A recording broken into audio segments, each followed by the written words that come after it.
Hello and welcome to the Excommunication Station and the Holy Hour podcast. Yeah. Hello, Gavin. Hey, man. Thanks for having me on. Well, thanks for having me on. It's the crossover nobody asked for. Yeah. It's yeah. I like to think of it more as those comic books that you buy it and it turns out it's the exact same comic book, but it has a different cover, you know? Yeah. They used to have Yeah. those. Yeah. So for those that don't know, everybody knows me on the Holy Hour. But like for those that don't know, on the Excommunication Station, Gavin is the person that came up with the Holy Hour podcast, and he asked me to join about was it like a year, 2 years into doing it, or a year into doing it? Not too far, but yeah, maybe like 2 at the most, but a year and a half. Yeah. We started talking. Yeah. So I've been on since I've been on this house, so like 5 years now, maybe 4 years now. I've lost all track of time with it. Yeah. Yeah, it's been a fun time, and we talk about our favorite band, The Cure. So if you want to listen to 150 episodes of just old white dudes complaining about a band that they absolutely love, come and join. Then that's your thing. Yeah, it's nice to have you, Gavin. Yeah, thanks so much. And for Holy Hour people out there, if you haven't caught on yet, I've been talking about Chaz's new podcast, the Excommunication Station, which is definitely one of my top new favorite podcasts. I really look forward to listening to you guys every week, and it's really been a highlight of my week. And thank you. Yeah, it's pretty cool. You guys are the real deal too, just because you lived it, unfortunately. But at the same time, it's one thing to be like me and sit on the sidelines and gripe about this stuff from the church, because I always used to watch like the, TBN video channels on Friday nights and stuff and just kind of laugh at it. But at the same time, it's like from insider's perspective, it's a lot deeper and and I love it. So yeah, it's right up my alley. So I really love what you guys are doing. I was sending you videos of stuff I found, and you're like, "Oh my god, I remember watching this at like 2 a.m. or whatever." And I'm just like, "Yeah." I don't really know why. I guess for a while there we didn't have good cable, so it was just like any music video, and we'd be like waiting for 120 minutes to come on or something eventually too, or something like that. Where it was always like a fill in the gap kind of thing. Where I was like, let's flip over to the religious channel and see what's going on. And I always loved that you couldn't quite figure out if it was like literally 10 years behind or if they were just showing everything with a huge delay, or just like everything was a few like music waves behind, as everything was always coming into the 2000s. They were just starting grunge and stuff like that, So I was just like, what is this? It wasn't that late. It was like, okay, Christian grunge maybe started in like 90, I don't know, maybe 95. So it was a couple of years behind. And like, it's Christian music has always had this sweet spot of like being just behind the times, until it got to like metalcore. And then they kind of set the tone of like what was going on. But like, that's the only genre they've ever been able to like, well, besides maybe country music, like take a stranglehold on. So very interesting. So cool. But, even the rap game was, as you've commented. See, I know Gavin listens to podcasts because he'll message me like, a couple times a week and be like, "Oh my god, that was ridiculous," or like that Carmen video was amazing, So like, Carmen would have been cool maybe in like the mid 80s. Yeah, he blew our minds in particular because he had such the big like theatrical videos. They were like the Hammer, or like there was one that was like almost like a Hammer knockoff video. I remember where he was just like in a haunted house. It might have been that thing you were playing in the last episode there, and it was just like he's fighting some demon with like big genie pants on. I was like, what the hell? It's like this whole like 20-minute long video. I was like, good god. But I'm pretty sure in just about every video he shoots the devil, or beats him up in some way. Destroys him with a sick rap. So this is going to be our very special Halloween episode for both our podcasts, because we found a very special area where our interests and subjects collide. I know I'm going to have a couple other episodes about Halloween. One just got released, and we have another one, but I think I'm going to release this one to the same time that you release this one on yours, Gavin. Okay. So, Cool. yeah. So on the Excommunication station, we talk about crazy shit that we went through growing up in the church. And on the Holy Hour, we talk about the band The Cure. So somewhere they're going to come together. And it was a pretty interesting way how we figured it out. How on earth could they possibly overlap? While researching our Excommunication Station Halloween episodes, I was going through videos of a man named Bob Larson. For those who have no idea who Bob Larson is, he was an evangelical writer, then talk show host during the 70s and 80s. His speciality was the evils of rock music. After being a small-time musician in the late 60s, he decided to leave the evils of rock music behind to start a crusade against Satan and his grips on music and the youth. Some of his books include Rock and Roll, the Devil's Diversion, Hippies, Hindus, and Rock and Roll, Rock in the Church, the very long title of Rock Practical Help for Those Who Listen to the Words and Don't Like What They Hear, Your Kids in Rock, and Satanism and the Seduction of America's Youth. Wow. So Larson was influential in my life because my stepfather consumed his bullshit on a regular basis. As the 80s rolled on, Larson got more focused on Satanism, cults, and heavy metal. In 1982, he started a daily talk show called The Talk Back. It played across the nation on Christian-owned broadcasting companies. Larson wasn't really revolutionary when it came to how to treat his guests. He jerked off the guests who agreed with him, and he fought loudly against his opponents, which is just like most of the media that we consume today. What made Larson different is that he openly scorned, but also embraced the heavy metal community in a way that no other Christian media outlet had done before. Larson would play some of the most extreme metal that he could find at the time and play it on his show. His goal was to grab people scanning the radio dial, and they would stay on and listen to what he had to say about why they were living in Satan and sin. Some bands claim that when Larson played their music or railed against them, especially when they were guests, their record sales would increase. So very counterproductive. Larson would beg for anyone to call, but specifically his opponents. He was there to fight, but he was also there to convert. But mainly, he was there to agitate. But to be completely fair, Larson did have Nazis and white supremacists on his show, and he did rip them apart. I want to play a small video clip right here, so I'm going to share my screen with you. So he's not all bad. Yeah, he's not all bad. He hates Nazis at least, so that's good. Yeah, usually. Yeah. On air, anyway. You know, he was like totally hanging out with them afterwards. Line Johnny's on the line in Hingham, Massachusetts. Johnny. You know, I'm tired of you using the term occult fascism. There is no such thing as occult fascism. True fascism is non-religious. Well, there is occult fascism, sir, and there are Satanists who are melding the two to get brain-dead, pot-smoking, long-haired deicide fans. No. I got a room full of them over there who will take great umbrage with Satanism or any of this. Sir. Dark Lord garbage. Sir, I've got a bunch of Dark Lord garbage people in the other room, and they are occult fascists, and they would take great umbrage with you. They are not a bunch of pot-smoking long hairs. In fact, they're smart enough not to do that so they can keep their heads clear for the true murderous satanic religious philosophy. Well, I'm just tired of what are you? In with those. I am a true fascist. You're a true fascist. Oh, now we're going to find out what the true fascist is. And tell me, is my guest a true fascist?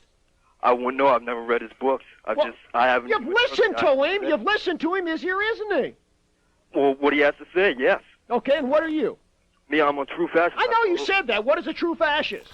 Follows the beliefs of Mussolini's original fascista party of one person ruled government, strong military for a white government. Yeah? How old are you?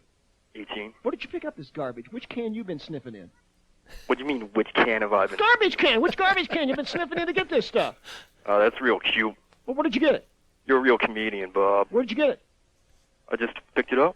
You just picked it up? you follow it along. Once you look outside. When did they handed you a nipple and a cradle? They handed you a copy of Mein Kampf at the same time? Where did you get this philosophy? Where did you get your philosophy, Bob? I got it right here, sir, in the Word of God, in this holy book that says to me that yeah. So wow. I'm gonna give him a little bit of you know, I don't know, a pat on the back here, I guess. He was very much against Nazism and white supremacists, which today is kind of a bold statement coming from the evangelical right. So yeah, I kind of have to give him a thumbs up on that. But if we were in a normal time frame, I wouldn't. But yeah, then he compares it all to the Bible, so it quickly goes off the rails. Yeah. But yeah, he has a very strong anti-racist stance. Yeah, he was fired up, man. He was. But to put Larson in context of the time, Larson would have the owner of Spin Magazine, Bob Guccione Jr., on his show from time to time and fight with him. Guccione came up with a brilliant idea, though. He asked Larson to go on tour with Slayer for a week on their 1989 European tour for their album South of Heaven, and to write an article for Spin about it. Guccione wanted to show Larson all the Satanism and sexual and animal sacrifice that would go on metal shows and especially backstage. Larson found the experience very boring, especially besides the band smoking weed and drinking beer and band practices. They basically just sat around and talked and complained and watched horror movies. So it was very anticlimactic for Bob Larson on that tour. So I still would have liked to have been there to watch it, though. Yeah. Yeah. So, I mean, I would like to go on tour with Slayer to begin with in 1989, but like, just to be there with him and like the questions that he asked, and like, you know, I'm sure he was there in a sweater vest. I wonder if they just played it cool because he was around, and then they're like. Then as soon as he would go to bed, they'd be like, all right, time to party. Yeah. Well, he did mention that he was really surprised that there weren't a lot of women around. He's like, I only came on this tour to get some tail, man. What's going on?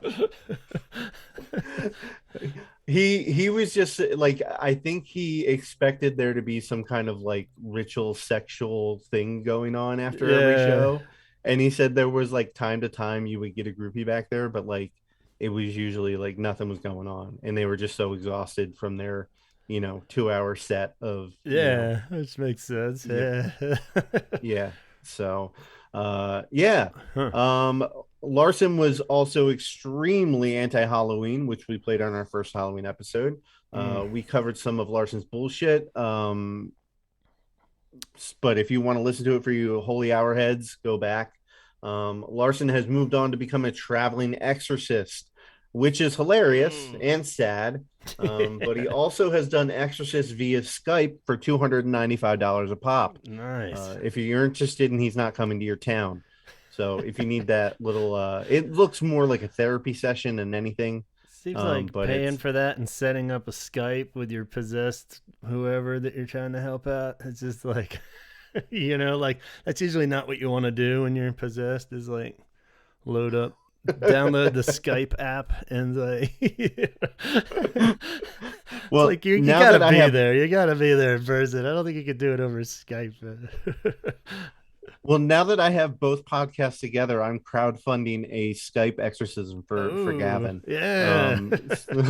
You need to see the light. Yeah, maybe.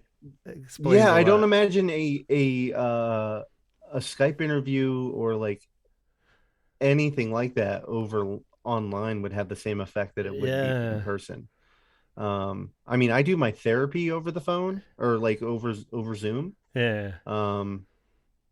But that's generally like both people want it to happen or there, not like I'm changing my background.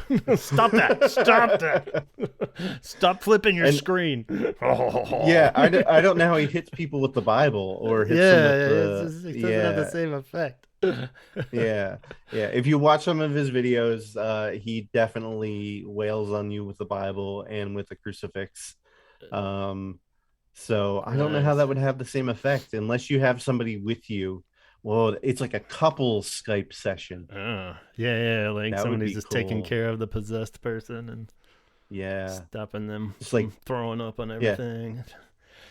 Casey Just hit Gavin over the head with the Bible. just blasting the computer screen with vomit. And like, oh, God. So, Gavin, why are you here? And why are we talking about Bob Larson? And what does he have to do with The Cure? Man, there's Uh, no way I, this guy's a fan.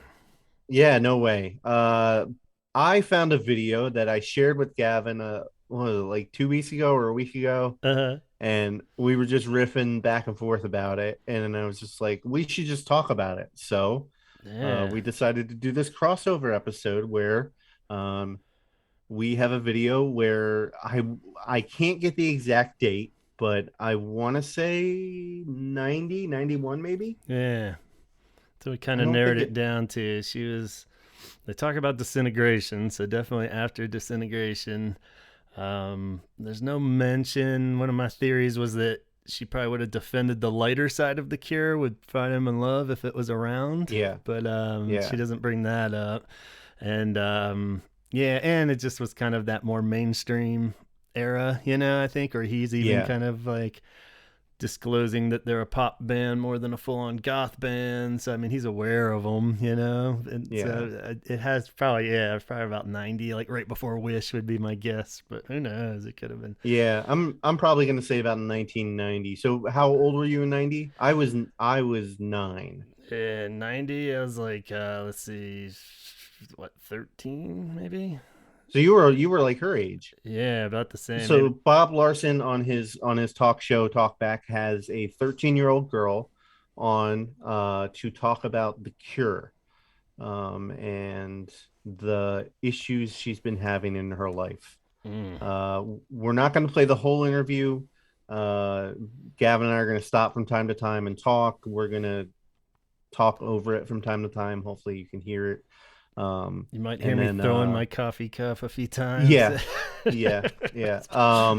And then I'm not going to play the final part of the interview because Gavin and I both found it really upsetting.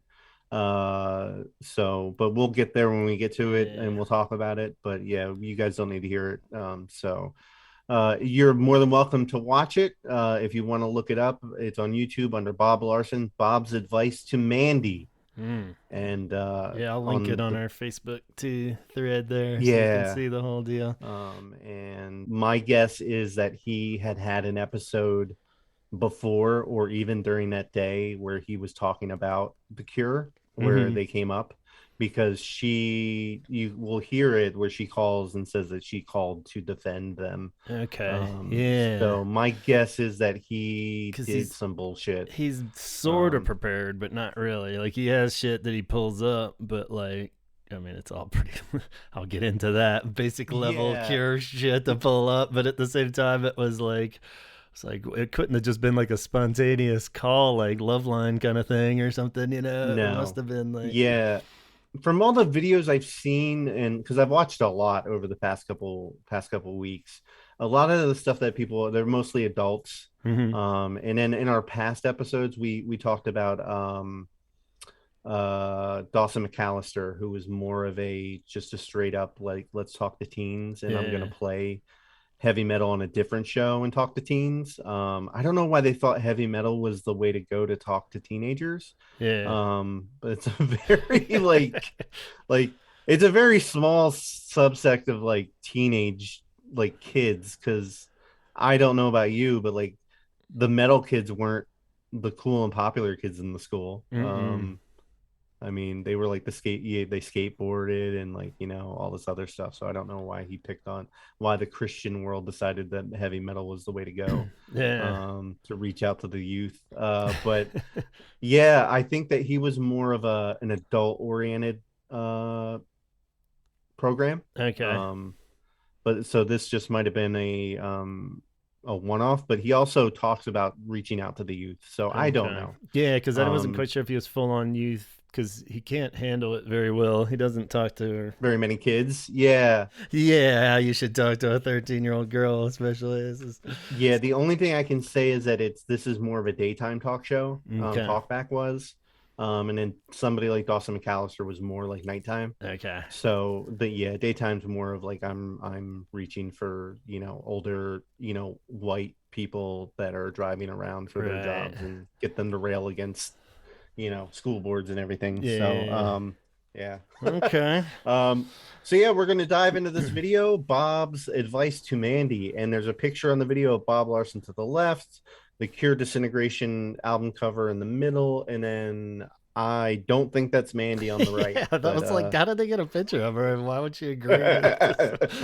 But sure, that'll be Mandy. Eyes are humongous. Yeah, it's just, like this looks like a Cure fan would probably look like this. They just grabbed any girl. Awesome. Yeah, when I think of a 13-year-old angsty, Cure teenager. Girl. Yeah, yeah, this is what I think of. Totally. So looks like a deer in headlights. Right. Yeah. Seriously.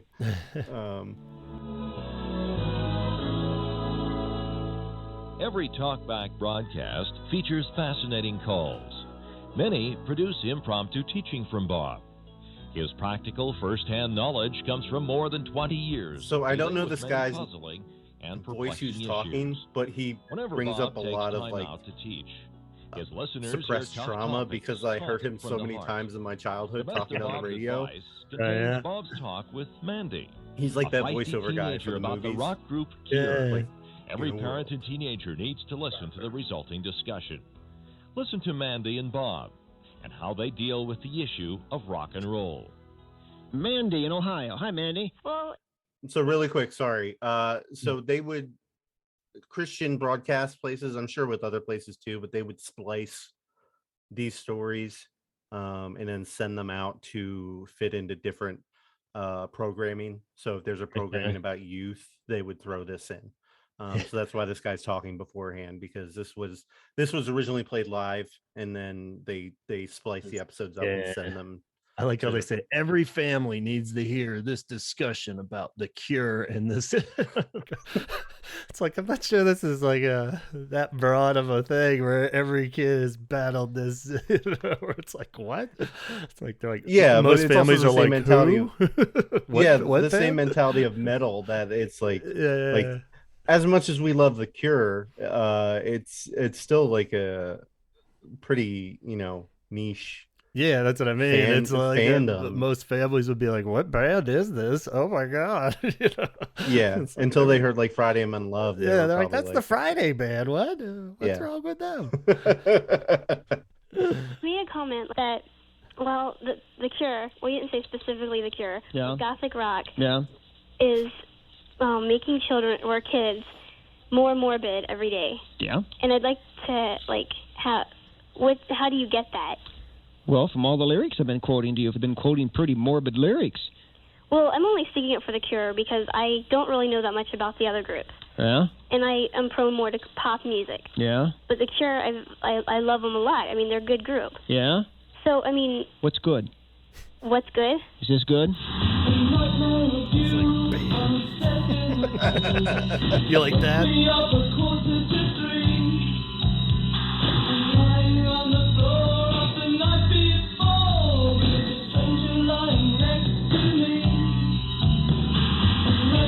Mandy, a nightmare view of death in the pool wakes me up at 2:45. I'm lying on the floor the night before with a stranger lying next to me.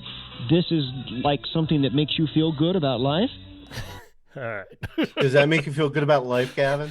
What the fuck kind of music criticism question is that? Anyway, it's like, does that make you feel good about life in general? It's like, what? It's like, it shouldn't. Yeah. That's the point. Yeah. Oh, man. Does it make me feel good? Yes, it makes me feel great about life because. Yeah. And but like, what an odd song. Yeah. And it's pull lazy, out. I think, because that was one of them that they pulled up in that other documentary thing that we had watched, that really long one. That's that was, right. Because they just pulled that up, I guess, because it was current at that time. But it's such a weird one. Like, yeah, why the fuck you? I mean, it's like, And, of course, yeah, Robert Smith's morbid and whatever, all these things that he's getting at. But at the same time, it's like, who are you to like pick apart like whatever lines from these songs? Like, and you have to kind of approach it like defending it legally, where there's nothing like, all right, so yeah, somebody's dead in the pool. He doesn't say he fucking killed the person. He's waking up next to a stranger, but he's not saying anything happened. Who knows? It's like, it's the whole point of Cure lyrics is they're so vague and like weird that it's just like, all right, it's still nothing really that horrific going on. It's like, come on, Bob. Yeah, and it's art, and you're supposed to make of it what you're supposed to relate it to yourself, and you're not, you're telling somebody else what they should feel about a certain set of lyrics, which is just gaslighting them. It all seems nightmare and dreamish anyway. Yeah. So I mean, it's what, you can't have weird dreams now? What the fuck? Yeah. It's very over the top. It's such a weird, like, if I think of Cure lyrics, and if I'm gonna pull out some morbid ones, exactly. Like Kyoto song is not the top of the list. Yeah, it doesn't matter if we all die. Like I'm just like, I have that noted down somewhere. I'm like, thank God he had no idea about faith and pornography. He could have like just pulled that whole album out based on the title. It had a better stance on what he's saying. But like fucking Kyoto song, all right, cool. But yeah, when he started playing, I was like, oh my God, I have to listen to the song again. I love the way he just launched it right after. Oh yeah, you like music, you like sweet little pop music. Oh, bam. Like, what do you think of that? She's like, it'd be great if he pulled like do the Hansa up or something like that. She's like, what the fuck is this? Yeah. Okay. Sorry. No, it's kind of right. Yeah, I just found it was funny that he pulled that song up out of all the songs he could think of. Yeah. But yeah, it's and it's very shitty to like, because I had a pastor do this once to me with a song where they looked at the lyrics and they were just like, well, do you think this is artistic, or like you think this is whatever? And I'm just like, yeah, like, I mean, you think stuff is bullshit that you think stuff bullshit that I like, and I'm sure there's stuff that you like that I think is terrible. Like, I mean, why are you doing this to a kid? Right. Yeah. That's what's just sad to this. It's very shitty to do that to a kid. We do that to each other as adults. Yeah. And we were talking about my son not liking Dune or Lord of the Rings and how I wanted to disown him, but I won't. Right. If I'm not going to look down, I'm not going to rail against him because he doesn't like those things. Yeah. We're going to talk about it, but I'm not going to like be like, how dare you not like that, or how dare you not look at it this way. Yeah. So which is I don't know, did you ever have that growing up? Did anybody ever look at like Cure lyrics or anything that you listened to, even was like, shit that was weird or weird Cure songs? Most of my music listening was with my mom while driving around and stuff. I'd always just bum around with her in the car, and she was always super supportive, even if she was like, what the hell are they talking about, man?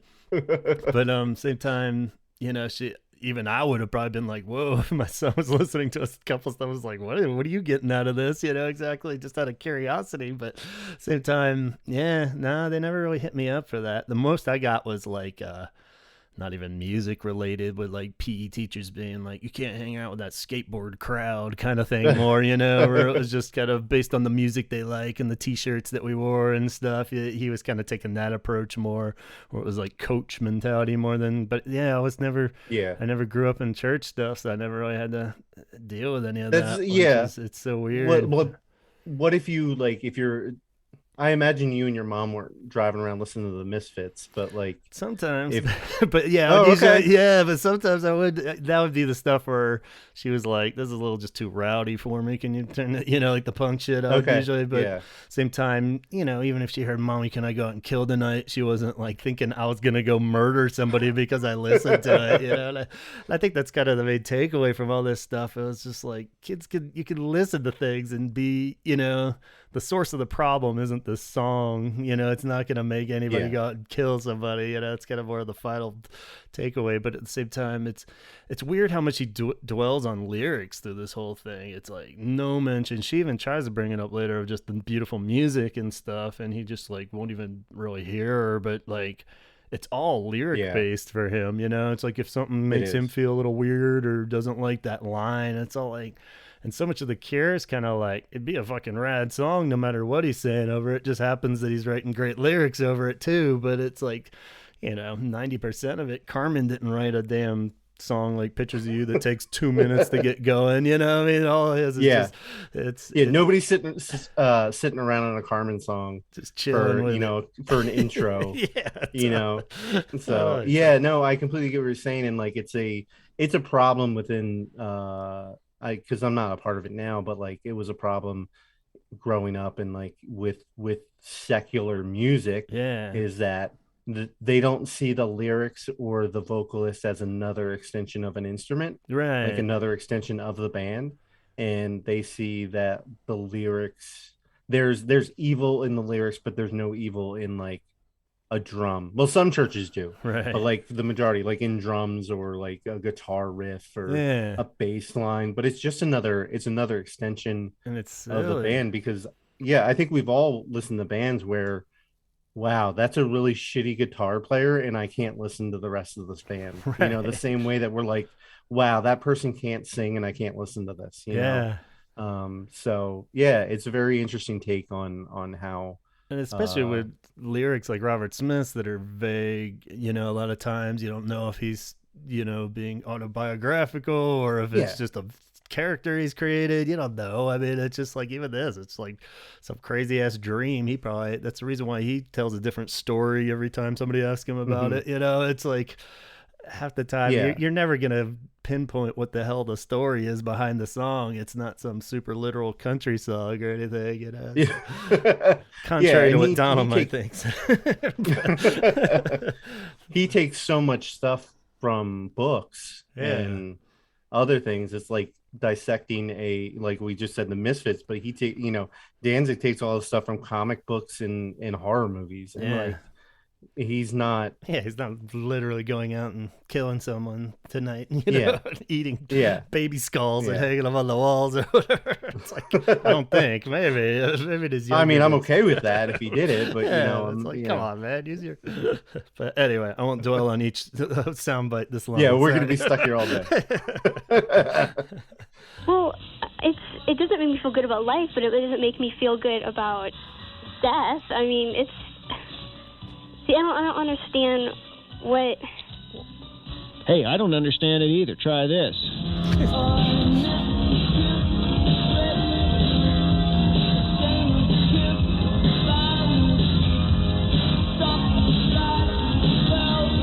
Watch it get flagged for playing. I miss the kiss of treachery, the aching kiss before I feed the stench of love for a younger meat, and the sound that it makes when it cuts in deep. The holding up on Disintegration, right? Yeah, that's off Disintegration. You got it right. How old are you? I'm 13. 13. Would you please tell me what it means when it says, I miss the kiss of treachery, the aching kiss before I feed the stench of a love for a younger meat? Good luck deciphering this whole song. Well, first off, I got to call him out because the line he was reciting wasn't the clip that he played. That was the first verse, and then he's pulling the meat line out of the second there. So, oh shit! Look at Gavin bringing the truth, talking truth to power. Pay attention, Bob. But so he's really dwelling on that younger meat line there. But yeah, I mean, because this he's dealing song, with a 13-year-old girl, which is completely fucked up. Yeah, and totally. I think we've discussed this line on the podcast. Yeah, and it's. I mean, this whole song, that one's like textbook, like Robert Smith. I've been spending my whole life listening to The Cure, trying to, you know, pinpoint what exactly, you know. I mean, who knows with this song, the full like. What is really pulling out of Robert on this and what the example is. I mean, it's so just this rambling, you know, vision of, you know, it's not fucking Christian love song by any means, of course. So in that regards, but at the same time, why that one line? And he just keeps dwelling on the younger meat thing. And it's like, yeah, because they're such a sexist band that, you know what I mean? And that's the other kind of thing with this whole thing. It's like, why them? Why is he dwelling on this so hard? Like, this is the worst thing in music out there, and even goth bands, you could pull out like way creepier shit than this guy. Oh yeah, yeah.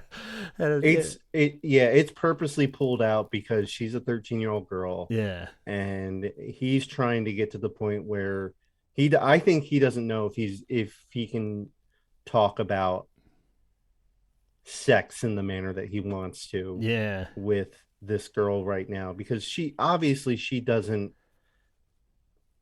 I don't know. The song itself is still one of my, it's one of my top 3 favorite songs by The Cure. Yeah. And it's a very deep song. We've talked about it dealing with our marriages and like how hard it's been, and how it's not a song for a 13-year-old girl, no. And it's just like, it's way over her head, which is okay. Yeah. And she can interpret it what she wants to out of it at that point in time.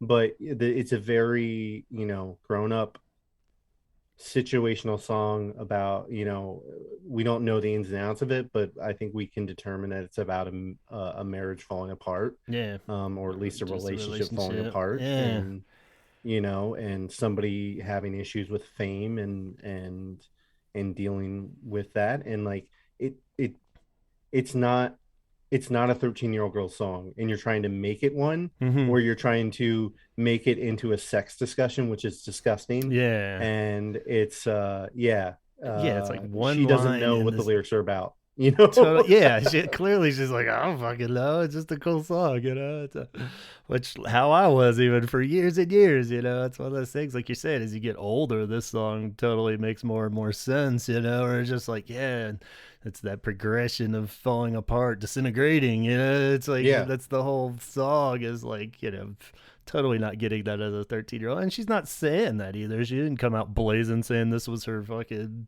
jam of the year. And I'm sure that wasn't her favorite song on Disintegration.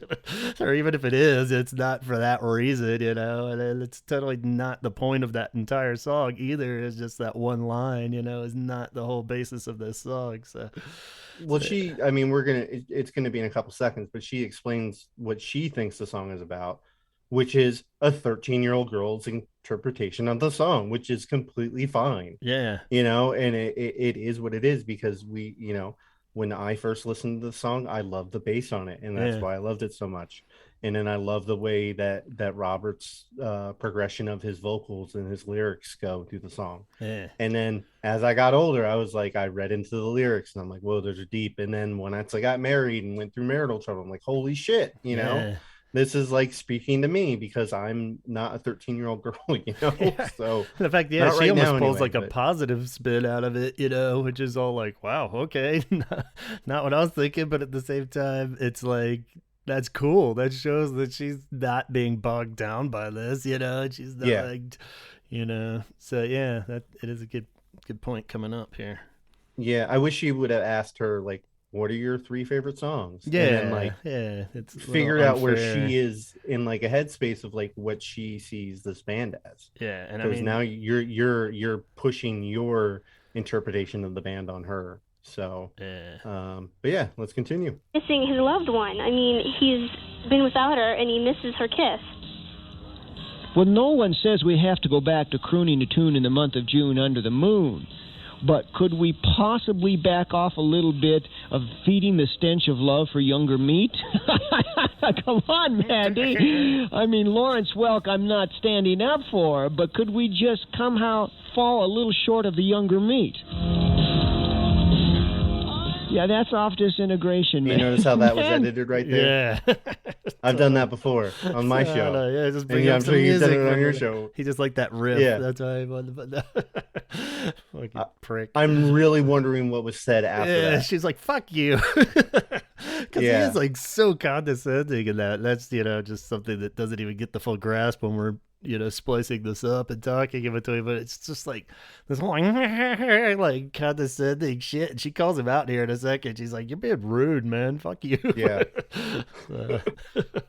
You strike me as a very rude man. I'm rude? Yes. This guy's singing about the stench of younger meat, and you call me rude? Smith is very talented. Yeah? You're taking the words out of context. Yeah. San Francisco, July 27, 1986. A fan climbed on stage and tried to stab himself in the chest, and the crowd went wild thinking it was part of the show. Totally unrelated. Did that actually happen? Yeah. It was, I don't know how much the crowd going wild thing is just kind of, well, yeah, obviously not. You know, like what? Somebody was probably like, or whatever. But yeah, I mean, there's so much more to that too. It was like some fucking dude wearing a cowboy hat and like, this was at 86 too. So I mean, it'd be one thing if it was like pornography tour or something, but it's like 86 before the band even came out. This guy just totally like started stabbing himself, and he just wanted to kill himself because I think the quote I pulled up here, I tried to commit suicide because I won't ever be able to have the woman I love. So I mean, it was all like he was just freaking out, you know, and I guess the Cure might have been their favorite band or something, but you know, and of course the band was devastated by it and not encouraging them. You know, they're like, "Yeah, go out." Why would the band ever want their fans to kill themselves? It doesn't make any sense.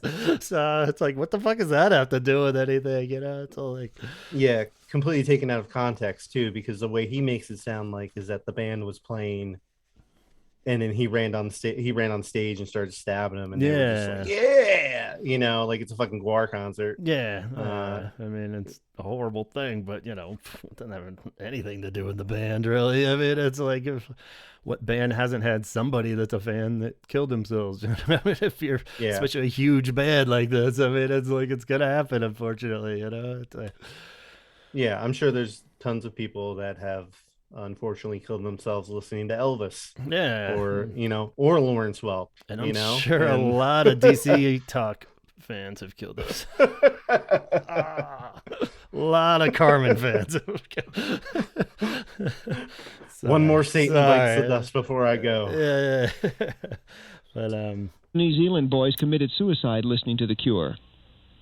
Just because two wacko people commit suicide while listening to Robert Smith and Simon and Lawrence and the rest of them does not mean that everybody is going to. All right, So before you give me a little history lesson here, I'm giving her grace because she's 13 and this was 1990 and wacko. Wacko is probably not the best word choice. Yeah. And Bob should have said something, but because he's the adult in the room, But yeah, that's the only issue I had with that part. Yeah, but actually, New Zealand didn't have too much scoop on them. I think it's just, like I said, classic case of, you know, somebody, they were probably depressed. I'm sure the Cure wasn't the reason why they killed themselves. You know, I don't know what the full story is, but, you know, everyone's going to put something on probably while it's happening. So might as well be your favorite band, but you can't really pin that on the band either, you know? So she's kind of right, other than the wacko word, you know? It's kind of like, you can't hold that against them, you know? It's not like he's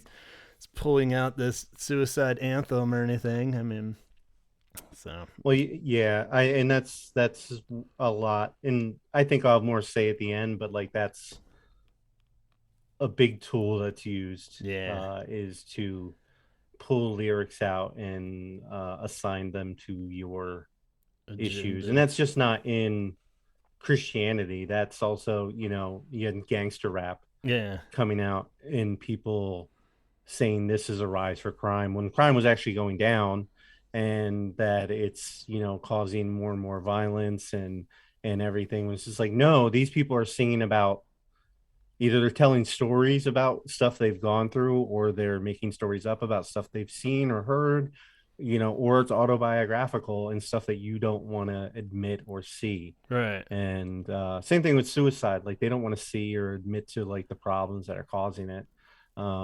They'd rather just, you know, poke the finger at an artist trying to express certain things. So so, and you lived through that with gangster rap and totally, you know, and even Nirvana, how Nirvana was causing kids to be depressed. And I remember that. So, and even when Kurt Cobain killed himself, he was blamed for.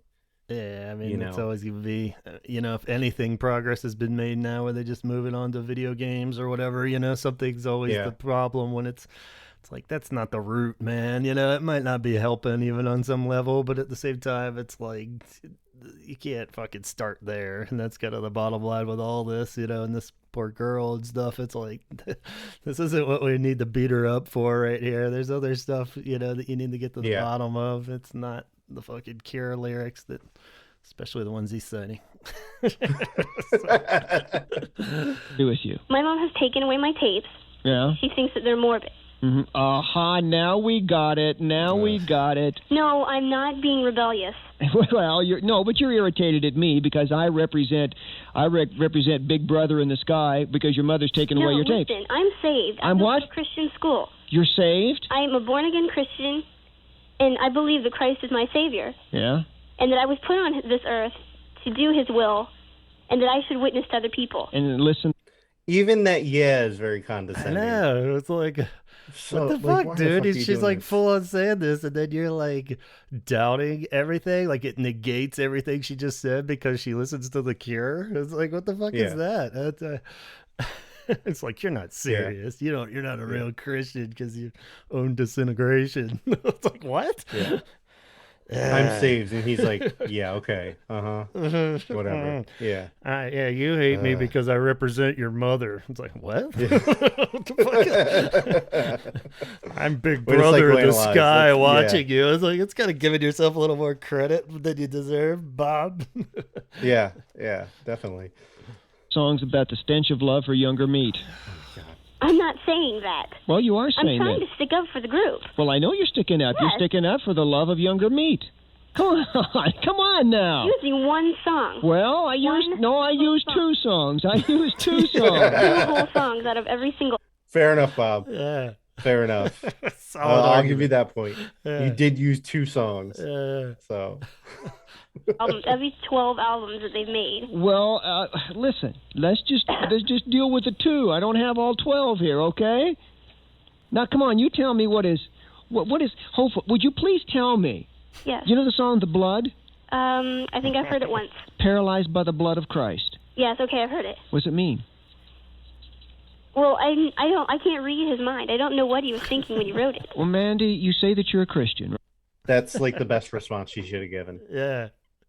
And like he has no follow-up because he doesn't know. Yeah. You say you're a Christian. You can't read his mind. And again, lazy. This is the one they brought up in the other documentary thing that he watched. So the song "The Blood," Gavin. Yeah. Explain to us the song "The Blood." Because it's obviously not about the blood of Jesus Christ. It's like he's missing the point by a mile. It's right up there with killing an Arab at this point. Is like, all right, here we go again. Yeah. The blood. The whole point. Portuguese port wine. He's just fucking hammered. He's just drinking, man. It's not totally sacrilegious. I'm sure Robert would still have no problem with it being about, his problems with the Lord, but at the same time, it's not. It's just him getting drunk. So take that as a complaint too, if you want, Bob. But you're totally missing the point. So, and of course, poor great Mandy. Song, by the way. Yeah, very underrated. Yeah, not your average Cure song, but like what song is, but like it's kind of a left field song, but it's definitely a good one that's growing on me. And gets bonus points for riling people like this up, So. Absolutely, yeah. It makes you love it even more. So. Saved by the blood of Christ. Someone. What do you mean? Like what it means to me? Wouldn't you say like I'm saved by the blood of Christ? Jesus Christ, yes. Well, that's not what the man's saying. That's not what he's saying. He's not saying he's saved by the blood of Christ. I know. Robert Smith is Catholic. I mean, I know that. Not a very good one, he's not. Not a very good one. Okay, well, maybe he's not a good Catholic. At least he doesn't. But props to her that knowing that he's Catholic. Yeah. I mean, I guess Catholic. That's cool for a 13-year-old. I mean, I don't know. I didn't know that at 13. And he's not a very good one. Zing, ow. That's very true, Bob. Yeah. Thanks for judging somebody so accurately. Yeah. So. Sound like a good Catholic. You said you can tell a Gothic rock group by their white or black makeup. No. It was something to that effect. Well, I probably said you could tell goths by it. But he does wear it on the album The Disintegration. No, he doesn't. He's not? He is not wearing black eyeshadow. No, he's wearing the white. He's got dark lipstick on. What are you I'm looking at it right now. now. He has blood red lipstick on, yeah. Yeah. And he's wearing white. I mean, he's affecting part of the Gothic style.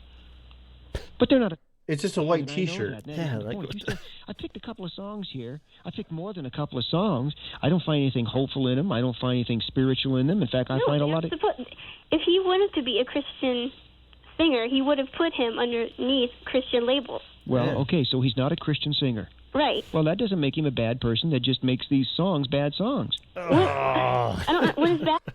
They're bad songs. Yeah, it was like, there's the point. He almost had me. He was like, it doesn't make him a bad person. I'm like, yeah, it just makes these songs bad. I'm like, okay.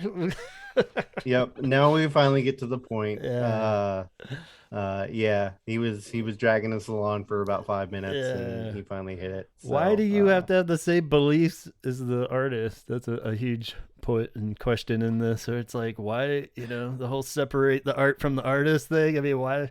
Like, I give a shit what any band I listen to, like, worships or what their spiritual beliefs are. I mean, if they're incorporating it into the songs and stuff so much, that's kind of my feel on Christian music is, one, usually they're just not that good of music, but at the same time, I just don't want to hear about it constantly, every song, it's not, if you had a good Christian rock song, fine, I'd be open to it, but at the same time, it's like, I don't want to hear about this constantly, but at the same time, that's not the reason why, it's just not a good song, but that's an opinion, Bob, that's not a fucking, so... Yeah, it's oh man. There wasn't a lot of separating the art from the artist growing up. It's even like U2. Like, even though that there's a lot of religious undertones, and the band or Bono or whoever was confessed to be Christian or whatever. Even that is not taken as truth among people like Bob Larson, because there's because not every song is about Jesus. So but then you have something like South Park, where you could the one bit where they change all the lyrics to God lyrics and become like a best-selling band. So that has happened. So well, you even made that joke before that South Park as a band. We're like, this is going nowhere, man. Maybe we should just change all our lyrics to be like Christian lyrics. At least we could be like a decent Christian rock band. Like, get some play, get some press. But or you could be like those slick guys that like do like the Christian variant of whatever's popular, and then as soon as they start making it big, like then they're like switch. a secular band. Totally. So which is awesome. So I love that. But I mean, even going back to like we were saying with the Misfits and stuff, that's separating the beliefs of the artist. It doesn't, like, it's not, you're not gonna become that just because the artist is or something. I mean, it's not gonna, I guess that's just the punchline and stuff. It's not going to brainwash you into being whatever this is, no matter how dark or morbid it is or whatever. It's not necessarily going to change who you are. So I don't know. Yeah, but I think that you have those people out there that dress up like Robert Smith that kind of give that like kind of a bad, like like kind of distort that view, where it's just like, they'll use that as a same thing with the suicide. They'll just use that as like as a point when it's taken out of context, and that like it's fashion, right? Even just the degree of that, if you look that way, doesn't mean you're necessarily moping around everywhere. Fucking Roberts even said he's not a miserable person, and he is that person. So I mean, it's like he's not just standing around being depressed all the time. It's like, so are you saying they promote death? I'm saying they promote nihilism, negativism, and nothingism. Negative? How do you get negativism? Didn't you hear me comment about where Cure fans rioted in Brazil? They pelted the police with stones and glass and seats, concert hall seats. What does that have to do with them? They didn't tell them, hey, you guys, go over there and riot the police and throw glass at them. But let me tell you something. I've watched the whole 75 minutes of the DeGarmo and Key rock solid video, and I don't see them pelting the police with anything.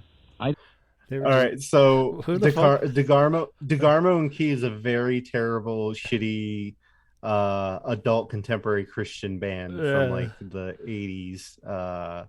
People weren't throwing shit at that concert. Surprise! No, like you're so bored that there's no reason just in a coma from being bored to death. They have to wheel you out at the end. Yeah, the Brazil thing I remember reading in Lowell's book. Yeah. But And there was so yeah, many that was more. That was like he just jotted down these things to like put in anywhere. Like that had nothing to do with what she was talking about. He was all like negativity, but then there's like a concert where it was in a it country wasn't a with concert, it was a festival, wasn't it? yeah, it was like a big stadium show, I think. I don't know how many other bands were playing or anything, but it was like the whole country was like in turmoil, you know, switching political powers. They had put like a giant wooden barrier up in front of the stage, keeping everybody back, and they couldn't see anything. So Lowell was even like, of course they're going to rip that fucking thing down. You know, it's just one of these poorly done, you know, Woodstock 99 kind of things, or it was just like, it wasn't because the cure was like, destroy things, throw things at the police, you know. It's like, what the Which heck? would have been funny if they did, but yeah, I know. Even like, that, it's like, whatever. I don't really know what the hell that has to do with their message of being negative or whatever. But yeah, I know that I'm trying to remember if it was them or some other band. They were talking about getting in another riot in like either I think it was South America, and it was just like they're fucking terrified, like as a band, because they like, you know, people are going nuts, and like security doesn't really care about you at that point, right? And like, you know, if those fans get in there, you know, they're gonna do what fans do. Yeah, you know? I mean, it doesn't. Yeah, it's not a good thing, you know. So he's taking this totally out of context because of all the political upheaval and censorship that was going on during that time. And then you open the world to like these major bands coming into your country, and it's gonna poorly run event, poorly run. It's just like silly. So yeah, I mean, it's just bonkers. Yeah, like you said, I mean, I reread that section in Lowell's book last night, and it was just like they were just terrified. They wanted to get the hell out of there. You know, like, they weren't egging them on or anything. So it was like, yeah, I don't know where he gets these, well, not just him, but I don't know where they get these visions of these concerts where the bands are the force behind I don't know if mayhem's the right word. Just the unrest or whatever. But at the same time too, I'd be willing to bet that whatever the hell Christian band that was that you had mentioned, it was a lot smaller show than this fucking stadium show they're playing in Argentina or wherever the fuck, you know. It's like you wouldn't believe the massive crowds for DeGarmo and Key. I guess so. Yeah, half of them are the kids' parents in the back, you know. The other half is the kids in the front that have never been let out of the house. You know, it's like, yeah, I think that's kind of an unfair comparison there, dude. You know. Just I'm surprised, like in all your years of skateboarding and listening to all this other music, you haven't seen all the kids walking around in DeGarmo and Key t-shirts. No, I don't think so. Unless they got like an identifiable logo or something. Yeah, I don't remember. That one didn't ring a bell. Oh my god, this guy.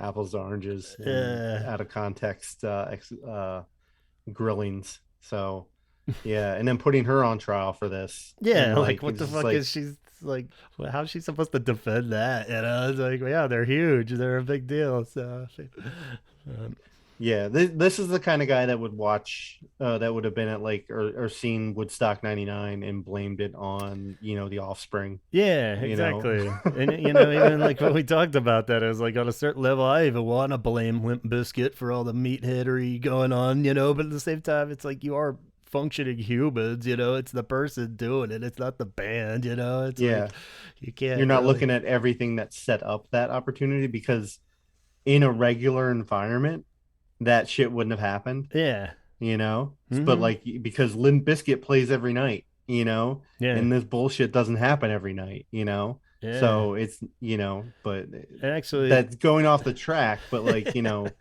it's the same thing of you're blaming the like what happened and not the root cause of what happened. So yeah, and even with when he went on tour with Slayer, he was expecting the crowd to be doing this shit, just and like sacrificing each other, and like sex orgies going poo on everywhere. Like Gigi, like everybody turns into Gigi Allen or something, and it's like he was like, I met a few Satanists, the people that I believe are Satanists, so they're probably not Satanists, or they were just fucking with them, you know. So, but like it's like this, like what's going on is not reality. So it's very interesting. So see them going wild and crazy in a rebellious fashion. What I'm suggesting to you is this: in the atmosphere created by the concert, in the leadership of the band, and in the remote message of the lyrics, there is negativism that leads to rebellion. You don't find it happening at a Garmo and Key concert. You don't see it happening at a Carmen concert, at a Petra concert. And if you're a Christian, you know who these people are. Carmen. What do you... I've been to both Carmen and Petra concerts. You saw Carmen live? I've seen Carmen. I think I saw Carmen live twice. Damn. I know once for sure. I think I might have seen him at a festival for the second time.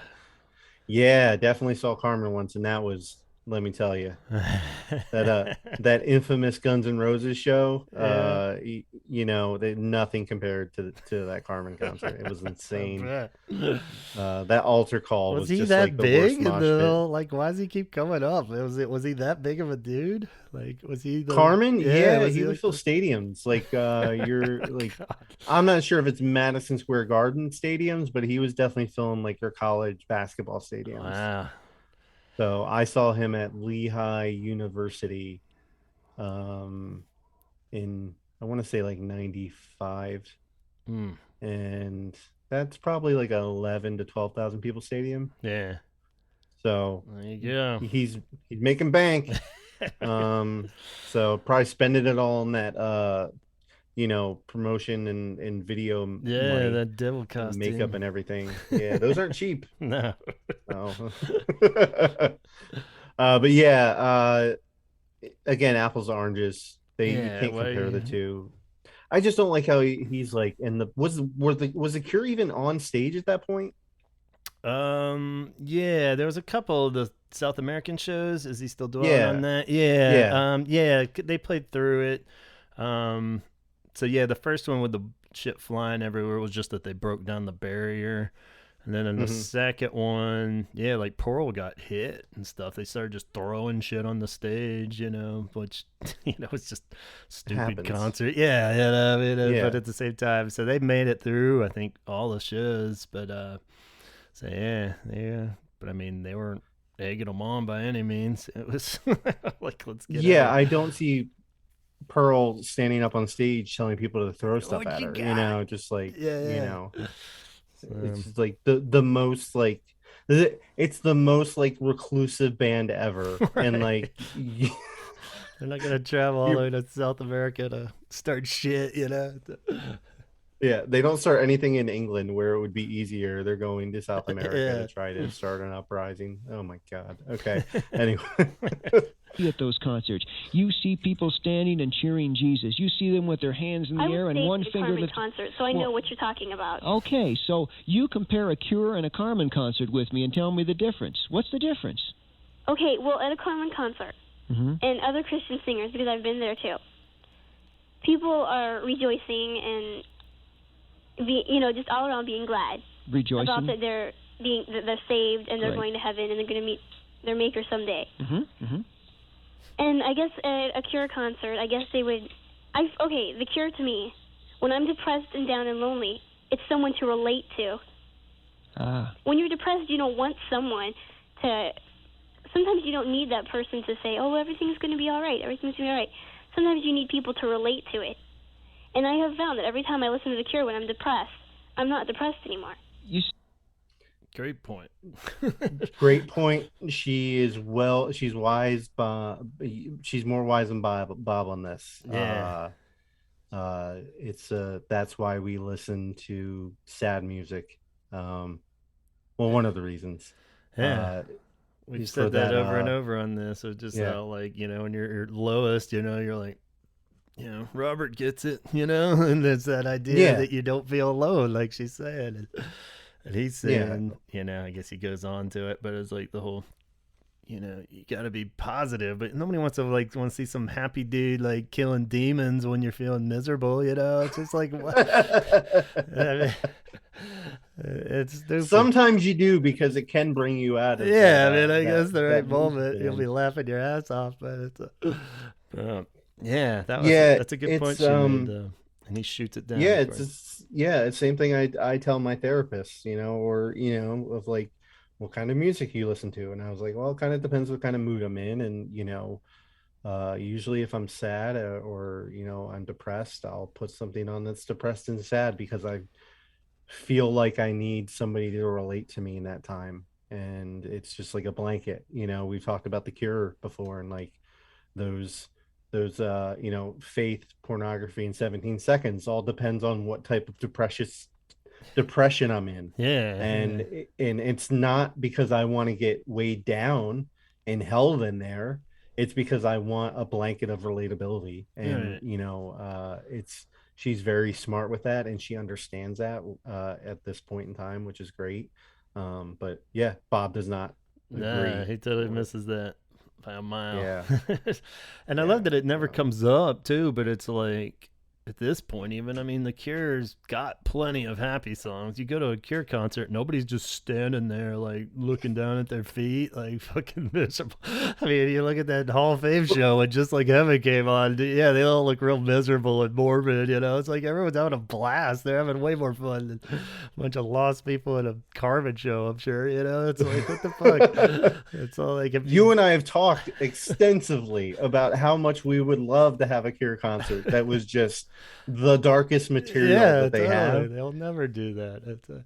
They'll never do it. And like half of their set is like, I've seen some of the craziest dancing in my life at a Carmen concert, but also but that was accidentally, but at a Cure concert where people are just having a good time. I mean, it just never even comes up, but there's a lot of angles with this, but he goes on to try to shoot it down there. So the people at a Carmen concert are rejoicing. They're glad. Their focus is on the positive. It's on uplift. Okay? Mm-hmm. But you said when you're depressed and you feel lonely, you want something you can relate to. But what you're telling me you're relating to is the negative side of life rather than the positive side. The negative side is going to drag you deeper into the despair. If you'd relate to the positive side, it would lift you out of it. But when you're depressed, you don't want to hear about things like that. Of course you don't want to. The question isn't what you want to, it's what you should do. When you're sick and you go to the doctor and he wants to stick a needle in your rear, you don't really want him to do it, but you allow him to do it because you know that the shot will make you well. And you... Again, like 1990, Bob, compared to, you know, the religious right today of like taking a shot. What the hell? He's ready to take it. Good point. Even if you know it's not good for you, you know, you take it anyway. Everybody out there. But I've heard this a million times.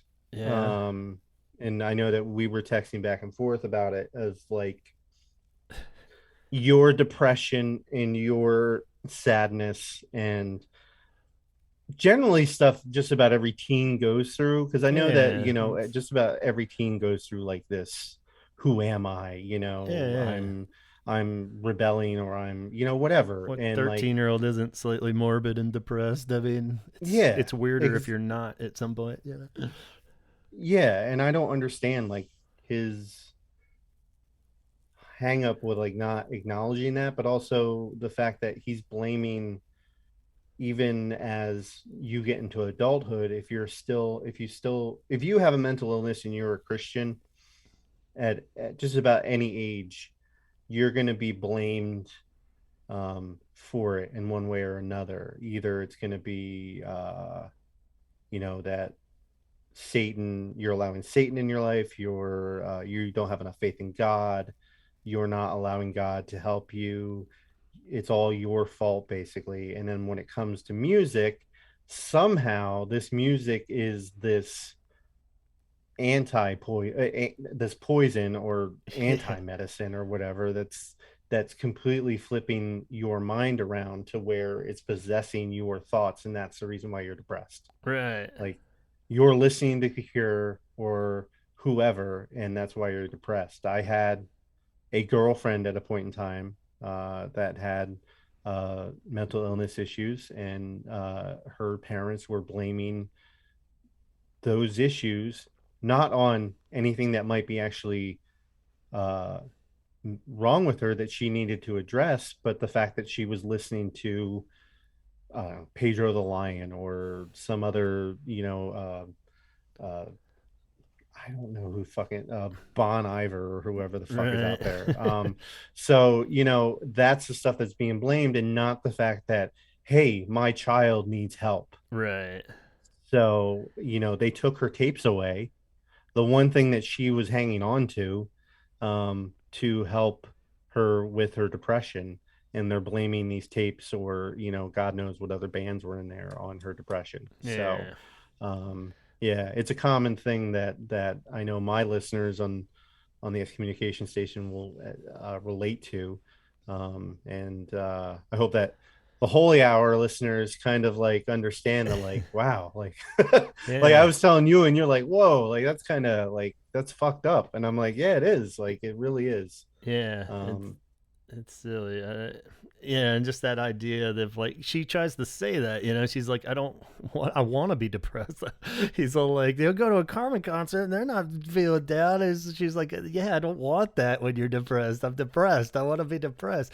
I mean, I could see the angle if you go over to your friend's house and they've been listening to Save Deep Water as You and Faith on repeat, like for a week or something, Yeah. It's like, all right, dude, you gotta, put on some mint car now. Let's snap out of this, something. You gotta put some pants on and shave. Yeah, at least walk to the 7-Eleven. Right, but I mean, she's never said any of that. The fact that we don't know what the hell's on her playlist constantly. And I'm pretty sure it's not that deep. So it's like, come on, it's shitty. Yeah. And I just love the idea that I don't know if he's full on said that it tastes bad yet, but it's like, he said you get that shot of Carmen music, and he basically compared Carmen's music to medicine that tastes horrible, but it's good for you. Yeah. he's like the medicine, it tastes horrible, but you take it anyway. It's like what? This is gonna sound like shit, but you're gonna listen to it. It's gonna make you feel good. It's like, what? So. Good. Yeah, that's funny. Yeah, and the fact that he's not even acknowledging the relationship that he has, but she might have with her parents. Yeah, that's something I have coming up here when she starts getting into why she's depressed. Like he still hasn't even asked her. I think I made a note. It's all the way till like 14 minutes in before he even asked, like, why are you depressed? Like, what's the problem here? And then, of course, he sinks the ship again really quick afterwards. But it takes him fucking 14 minutes to even ask why she's depressed, And it's like, and she mentioned it quite a while ago that she was depressed. Yeah, like fighting with her mom. It's clearly that isn't the whole reason. Even if she thinks the cure's the reason, it's not. That's not the root, man. It's like, yep. Take the medicine you need. Medicine is not good tasting stuff, but you take the medicine you need that heals you. You don't take more of the bacteria that puts you in that place in the beginning. Can you listen for a minute? Yeah, don't hang around your abusers. Like, that's the like he's saying the cure is the root of your problem. Yeah, like you were fine before you listened to the cure. You never had any issues in your life before you listened to the band. Just that classic control shit there too. He's like, "Can you listen for a minute?" Like, she was like dead silent. She's like, "What? I'm fucking listening." Yeah, I'm here. I'm listening too much. He's like, "Listen." Listening. Let mercy and truth not forsake you. Bind them about your neck. Write them on the tables of your heart. Now, what is the writer to the Proverbs saying? He's saying the things that you want to bind around your heart, the things that you want written on your heart, the things you want bound around your neck, are not gloom and doom, are not despair and negativism. They are what? They are truth and mercy. The things. Okay. Yeah, go to the actual. Yeah, that's not vague. That's about as well. I've had this used on me. This verse. So that I've heard this before. But if any of you could go pick up a Bible and just randomly open it to like any passage, you're gonna find death, destruction, rape, destitution, people in trouble, people, you're going to find some of the most doom and gloom, depressing stuff. Just like in historical aspect, but once you add in like the spiritual aspect of like, you bring in that like some of this shit is actually literal, that's even worse. Like if you read some of Revelations, it's some of the most despairing, depressing, dark stuff ever. And like, so, and like we've been discussing how growing up, like all of this is called fear when you're growing up, and anxiety, and like you're just telling her to do more of that to herself. But like also the reason that a lot of kids like and have grown up like me is because a lot of the depression and anxiety comes from exactly what Bob is telling us to anchor us to. So it's he's just trying to sink us, and he's trying to sink her. Because isn't it gonna make you feel so much worse as a kid, like going back to that idea of like fueling any depression or negativity with overly happy positive shit? It's like that's gonna make you feel so alone, like the opposite. If you look at the opposite side of what she's saying, it's like, okay, so like anytime you're down, just put on even shiny happy people or something. I wish I could fucking listen to that constantly, but you're gonna go crazy, There's no way you can be that happy all the time, And it's just like, what I mean? It's just ridiculous to think you can always just smother out. It's basically repressing anything that's heavy or weighing you down. Well, if you listen to Christian like music and praise music, a lot of it is I'm a piece of shit and you're the only thing that can help me. I'm horrible, I'm a terrible person, I've done this and this and this, and you're the only thing that can make me feel whole or make me feel happy. So a lot of it is you're blaming yourself for everything that's gone wrong in your life, even though as a kid you have no control over that. So, and at 13 she certainly doesn't. So it's such like a tangled web that you get kids stuck in, and you see her getting stuck in it as this video goes on.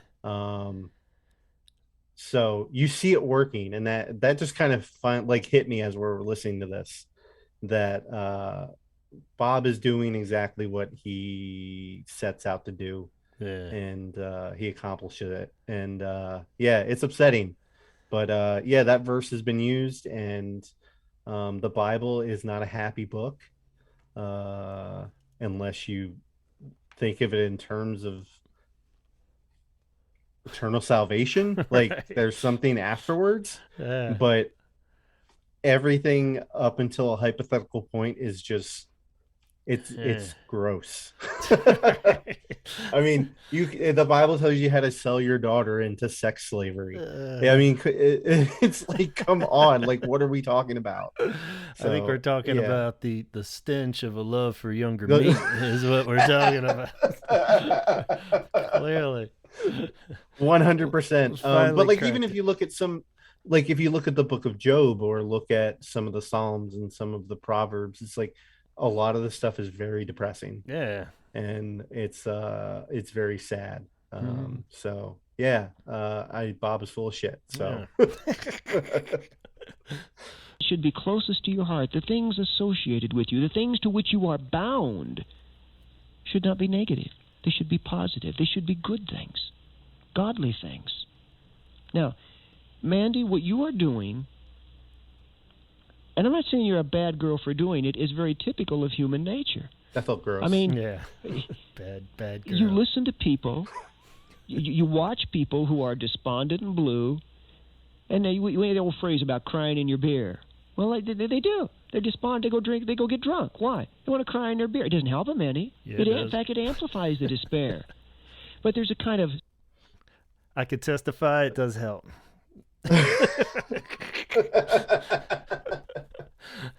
Eventually. Oh, crying in your beer. Just how much beer you crying is the problem. And how often. Yeah. So, yeah, I don't really, like, I don't know why you're relating this to a teenager. Like, what the fuck? She's like, like, are we bringing alcoholism into the talk too? Like, what are we talking about? It's just like, Jesus. Yeah, just a whole nother, you listening to this band is the source of your problems. Right. So sick, morose camaraderie and attraction to negativism when we feel negative. Now, the psalmist often felt negative. In fact, I was reading to someone yesterday. Well, let me ask you a question. Yeah.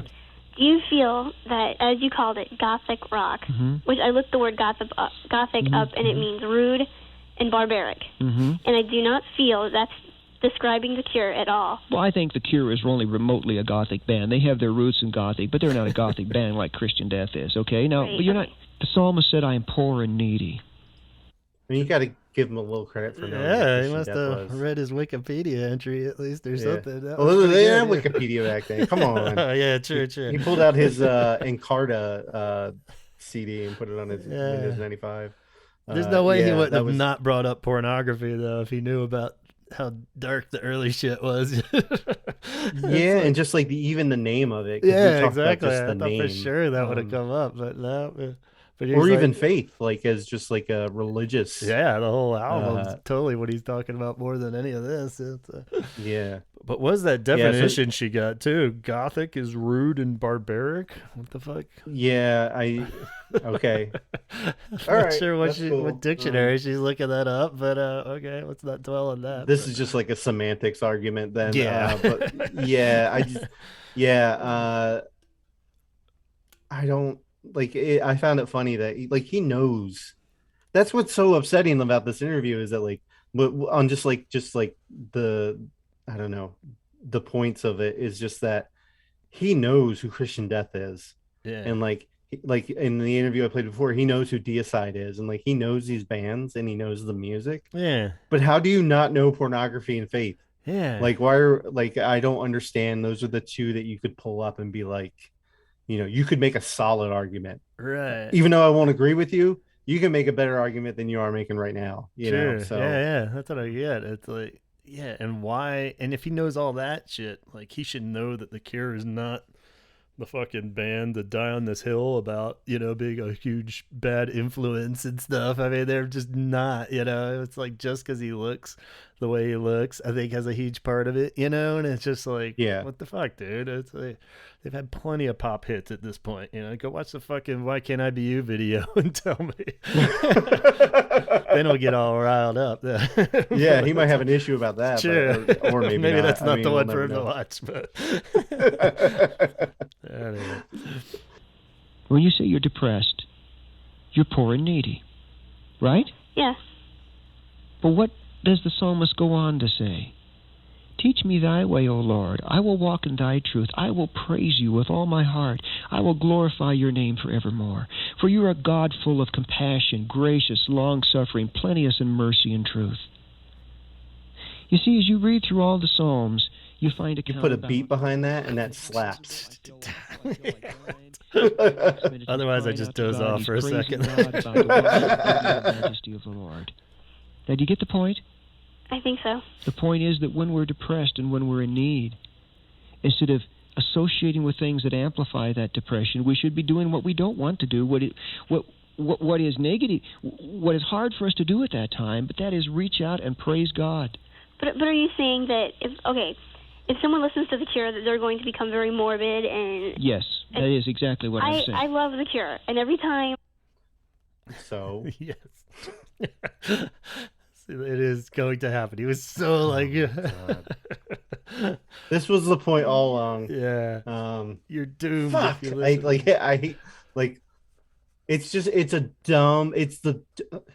Just because you, I don't know, you listen to Chumbawamba doesn't mean that you're gonna fucking go to England and become like an anarchist. Right. Like, you know, I don't know where this it's association that you are what you listen to. Yeah, I think he's just this fucking dwelling on the lyrics, not digging. I mean, love songs on Disintegration. What the fuck, dude? It's not all like this. I mean, it's a heavy album, but fucking life is heavy, dude. You can't just hide it. And then just to throw that on her, I mean, to a kid, that's like self-fulfilling prophecy shit too, It's like you can't just be like, if you listen to this, you're gonna turn into a fuck up and be miserable, It's just like, it's like, let her listen to it, if she starts being overly happy and not identifying with it anymore, then great, she'll move on to something else. That's part of being a kid and moving on. That's even my Misfits infatuation, which started before The Cure. I loved them, but after a while, I was just kind of like, all right, yeah, enough with the silly horror shit, I mean, I still love them, but like, it's great, but it's I didn't dwell on it and become a fucking, a Fiend Club member. I mean, I was like, going around pretending Martians were attacking me. It's like, come on, dude. Give the human body and mind a little bit more credit. We're not all so easily led. I mean, it's the same mindset of like that little Timmy's going to listen to Snoop Dogg and he's going to end up, doing 20-25 to life. For murdering someone because he listened to somebody's song. It's like this juvenile, ridiculous mindset. I don't like, and it's been used so many times that but also the thing that I hate about this part is that he is implanting in her that her friends are also a certain way if they listen to a certain thing. It's that because so she said, if my friend, if kids were listening, are they going to be? Yes, they are. Like so definitive, like it's so then like when if you walk away from this, you're going to look at all your friends that listen to this and you're going to judge them. So it's just, you're setting up a lot of bullshit and probably future therapy. So just the idea of the control thing, it's all like, he's acting like the Cure's controlling her, but really he's totally fucking doing it, by saying all these things are absolute and this is definitely going to happen to her and she's going to be morbid for the rest of her life if she listens to this, and it's like, he's doing it's such a sick move, he's doing exactly what he's accusing Robert Smith of doing. And Robert Smith is out in the nether, like, just like no clue any of this is going on. Exactly. He's eating candy bars in a hotel room in Omaha. He doesn't give a fuck. I was depressed. They come on the radio, I turn it up, and I used to be able to listen to my tape freely, but I'm not anymore. Of course. I do not feel that it has affected me any. Well, I think that's because I'm not. I think, Mandy, at 13, your mother is capable of making a far more intelligent decision about that than you are, and your mother's made the decision she feels in your best interest, and the scripture says, honor your parents in the Lord. Way to talk to kids. That's kind of the line, like, wow, just flat out tell her that her mother's making better decisions instead of just trying to see her perspective and help her with it, and just like, clearly, and the Bible backs that up, so you're screwed.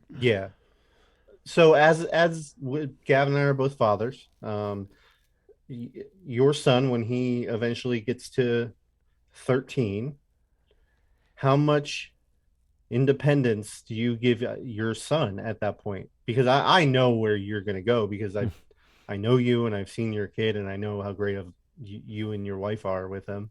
Nice. So, but like for listeners, where do you go at 13 for independence with your kid? I mean, I think a lot of it's just feeling it out for yourself. I mean, I don't see even the darkest roads or whatever, as he starts, getting into anything dangerous, obviously you step in and then say something. But, you know, like I said, I would take the same approach that like my mom took, you know, just like listening to music isn't going to be what defines him, you know, and stuff. He might even identify with it and even start like playing that kind of music and writing it or something, you know, but at the same time, you got to let them find that out on their own. You can't just throw down these things, and it's going to make it more appealing to her if her mom takes her tapes or bans it, you know, and all that. And it's just going to fuel whatever the real fucking problem is between them anyway that they still haven't even addressed. You know, it's obviously there's something else going on here. The Cure, her listening to the Cure is not the source of the problem, you know. So, but I'm. How about you? My kids, my oldest son is 12, so we're getting to this point. But I just drove my son this morning to school, and we were listening to Danzig the whole way. So I am not the person to like compare this to. Yeah. So like, and like, I'm restrictive up to a point. So like, if my son wants to watch a movie, I'll do like some research on it and make sure that it's something that I know that he can handle. Yeah. And understand. But at the same point, if he got into, I don't know, Post Malone, who's big right now? Yeah. I'm just like, Yeah, okay, I don't know what you know, you got to find your way, and I'm not gonna dictate it for you. Yeah. Like, well, I guess up to a point. Yeah. But like, you need to find your own way and your own path. I guess a closer example in my case is something that's similar and different because we didn't grow up with YouTube and shit, but like a couple times I've seen he likes to just kind of sit there and let the videos stream into each other and stuff. There's definitely been times where I look over and it's just some like gamer idiot kid or something who's just being super obnoxious and a complete shitty person, I can tell. And I'm like, oh, why are you watching this, you know? And I kind of just like go, ugh, but at the same time I'll I do know, the same thing. You know, if I like block it from him or something, it's only gonna like put this idiot on a pedestal of a sort to him or something, you know. And I'm just kind of like, you know, if anything, I'll bring it up and be like, do you really just want to watch this guy yelling for like 15 minutes instead of just watching like a decent show or something? And he goes, yeah, he is kind of an idiot, you know. You gotta just have a normal conversation about it, you know. But same time too, I have enough faith in him, or if it's that dumb, then it is probably just gonna wear off really quick, you know. And even in stuff that I dabbled in as a kid, you know, or like things that would be considered, you know, everybody bought the 2 Live Crew tape and stuff as a kid when I was like, you had to get the dirty version and everything, and it was like, and I got it, and I was like, woo, and I wouldn't play it around my mom even or anything, you know. But after I got done chuckling and even liking a few songs, it was like, it wore off quick, you know. It wasn't anything I was going to base my whole music career on or something. So it's like, you know, I think there is a certain element of just letting them, you know, feel it out. That's what being a kid is, you know. So I feel like there's a generation, and I could be totally talking out of my ass here, which is fine, but I feel like there's a generation of kids from like maybe like the mid to late 70s to like the early 90s of like these parents that got to live their life as kids and teenagers and got to experience everything, but then realized that everything they went through was terrible, and they like they won't like let their kids experience life, you know. So like with like my parents, like no music, like no movies, none of this stuff. And there's a generation of kids just like me that went through that. And like, it's just like, it's so weird. Like, cause Bob Larson lived his life, you know, and like, like all these dudes are like recovered sex addicts and shit too and stuff, you know, where it's just like, after you've had your friggin' coke binge and stuff, you know, then you get on the mountain and tell everybody that they're doing everything wrong. It's like, dude, you partied hard, man. What the fuck? So, I mean, I'm sure he's got his stuff he's overcome or whatever. And I think it goes back to that like control thing again, you know. It's just that idea of like, and maybe even if you're trying to cut them slack in the parental angle, it is you just being overprotective, maybe in a certain sense, you know, like you see your kid listening to something. If I saw him listening to like the modern equivalent of Faith over and over and be like, dude, are you okay? Yeah. Like, what the fuck? It's like you've been really just playing this album out, it's pretty heavy, and then you get a read as a human and a parent of like what's really going on, but at the same time, so maybe they're just being like overly, but I think it's a control thing in this, like going up back to what we were saying, or it's just like, no, just eliminate it. That way they won't even have that problem. But it's like, but you're creating so many more problems if all they're listening to is happy Christian music, and if they're completely happy-go-lucky through their whole teenage years, when they finally go off to fucking college, they're gonna crash hard. It's like gonna be so much worse. Even it's like saw it happen many times. Yep, many times. I mean, you and I are, as parents, we're both big on communication, and with our kids, and it's something that like I know I didn't have with my parents growing up. It sounds like you had, growing up. Really, even as much as I was close with my parents and loved them, my mom definitely, but I lost her pretty young, and then my dad was awesome, but we never really sat around and shut the shit about anything, So I guess what I meant was that like if there was something going on in your life, that you could openly either talk or they would even notice if something was going on. So, and like with my upbringing, if there was something going on, it was my fault, because I didn't have faith or whatever. And it was never, hey, my parents are being complete shitbags and they need to acknowledge it to fix the situation, Right. So and it just makes it that much harder, because it's like not only sorting out all the shit that you got to sort out as a normal teenager anyway, then you got to sort out how your parents are interpreting it all, and it's just like you just got a two-front war now, it's like fuck. And like with you and I know if we see something that's going on with our kids on a consistent basis, that we pay attention to it and that we'll address it and we'll figure out how we can handle it together. And it won't be like, I need to, iron fist this. Right. And, because that doesn't teach anybody anything. Right. So, so it's very interesting, the mindsets that going on between Bob Larson and just us. Yeah. So. Irritated with it because you love The Cure. Well, because they make beautiful music. Well, that's a matter of artistic opinion. But I don't think what I've quoted you is very beautiful. I think it's very negative and very sad. It is beautiful. Okay, well, we disagree in our musical talents and tastes. But in a way, I don't think you have any right to say that. Well, I got it right because it's my show and I picked the topic and I'm the one doing the talking, so that's what gives it to me. That's what gives me the right. Okay, you're right. Okay, so, that's the way it is. You're right about that. You go get your show and do your own thing. But, Mandy, before I go, I want you to listen to me. Yes. Once you get beyond the motion of your irritation of what your mother has done to you and what you feel is another heavy-handed reinforcement of This isn't revenge, and that's what you're getting. No. Yes, you are. You're saying that... yes, you are. So... Oh, you... So kind of... Yeah. He's telling her how she should feel, and I don't like that. Or why she should feel a certain way.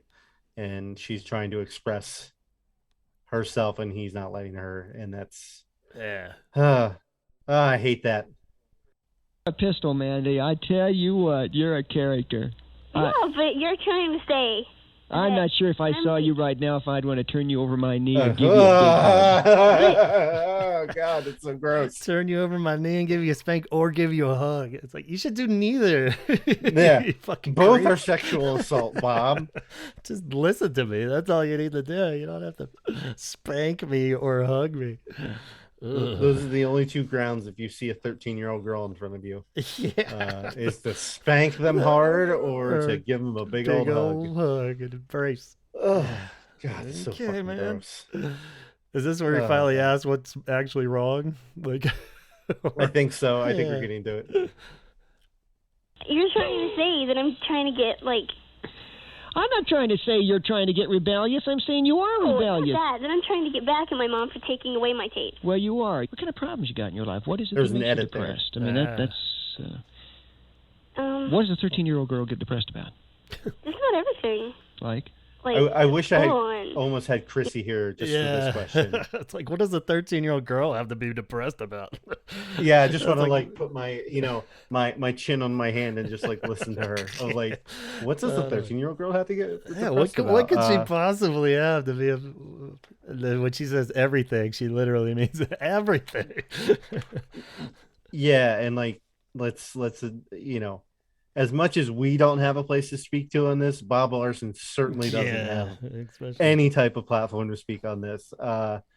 When I was listening to this, I remembered when I was in Maine and we were doing the Stephen King tour, and the guy giving the tour was talking about when Carrie came out, and he was like, it was like his first big book, and like he was just like, I have no idea how to write a perspective of a teenage girl going through this body change and how she would handle in being in a locker room. And his wife was like, absolutely, because you're a fucking man, like you have nowhere to speak from, so let's get you some perspective if you're going to do this. So like she got a school to allow him to go into, I think the school that she had worked for or whatever, go into a girl's locker room, not when anybody was there, but like at nighttime, just to like sit in there and to get some atmosphere. And then he talked to her about like all the stuff and talked to girls about like what it's like and everything, and read about stuff, to get some sort of perspective, to not speak of such a incredibly confusing time in the life of a teenager, but especially just a girl. And it's such a dumb question to ask. I can tell you what I was going through as a boy at 13, and it was fucked up. I can't imagine the level of what a girl has to go through. And it's disgusting that we even have to talk about it, that he has to talk about it. Because just let her listen to some fucking music she likes, man. You don't need to throw that as another layer on top of it. It's like, what the fuck? Gotta weigh him down. Keep him around. So that's the problem. The cure. Sometimes you'd like have a little, stupid argument about going somewhere with your family, and it really kind of gets you down, because when you have a close relationship with someone and you argue about it, it really hurts. Who'd you argue about? Just friends and things like that. Yeah. Places I wanted to go. You mean you argue with your parents about it? Yeah. You wanted to go somewhere with somebody? Well, it's like not a big thing. It's just every once in a while we have little stupid arguments. And they're the kind of arguments that like, oh, I'm sorry, I was in the wrong. It's over now, forget about it. These are arguments with your parents? Yeah. Yeah. Yes. They still get you down for the time. Sure they do. I want to tell you something. 13. What were you saying? I was just like, yes. She just kept having to repeat. So these are with your parents. This is with your parents. Yeah. Like, who else are you arguing with? Jesus. Yeah, this is stuff that every parent and kid goes through. Yeah. I'm even gonna go through it. How open I am with my kids. They're gonna be like, hey, can I go to this concert that I'm not gonna get home till 2 a.m. and I'm only 14? No, you cannot. I mean, it's like, And this is where he puts his soft, creepy voice on and just like tries to, basically be on her side for a minute, and it's enough to. I also kind of get the understanding of like her side, because I guarantee you that she just wanted to go to the mall with one of her friends that wasn't saved. Yeah, it's nothing. And the mom has a real problem with her hanging out with people that aren't saved, because I went through, like, Christian kids go through this, and it sucks.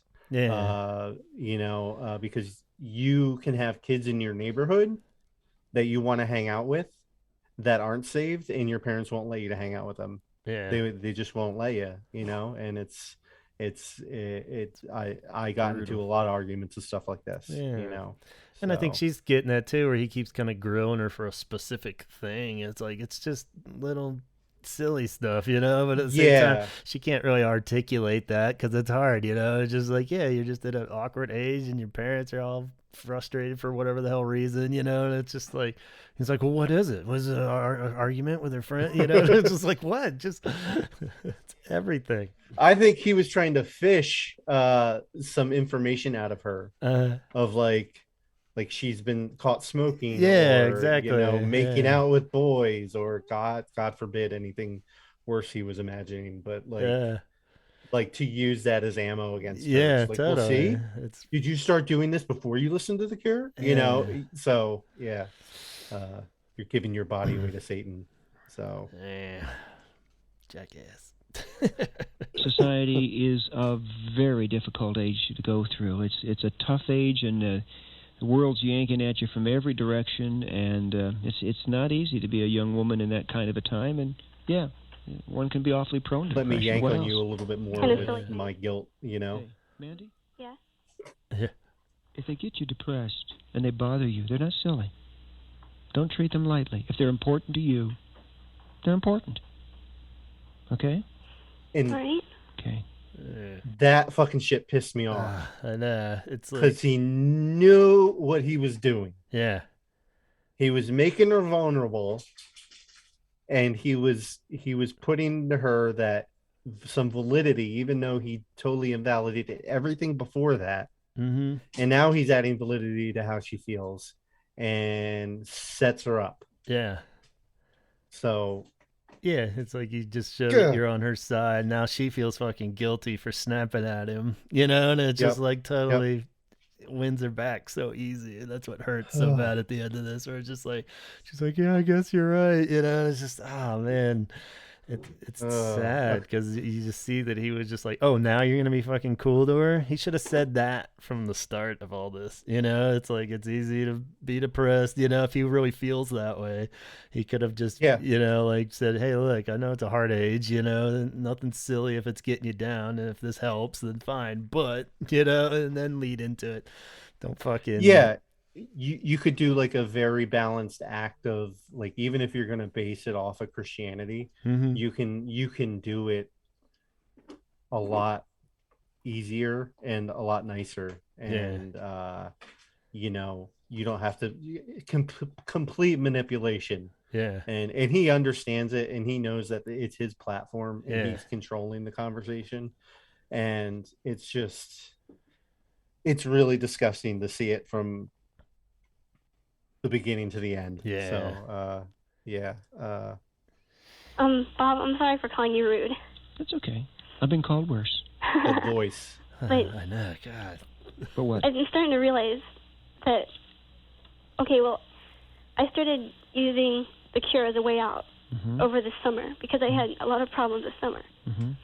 And that's when I started to really like them. And I was first introduced to them because I had hardly heard them at all. But